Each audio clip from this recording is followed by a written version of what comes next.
ويقول الإنسان أإذا ما مت لسوف أخرج حيا أولا يذكر الإنسان أنا خلقناه من قبل ولم يك شيئا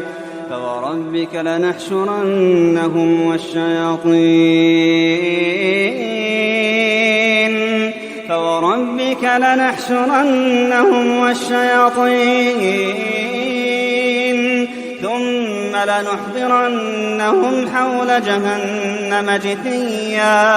ثم لنحضرنهم حول جهنم جثيا ثم لننزعن من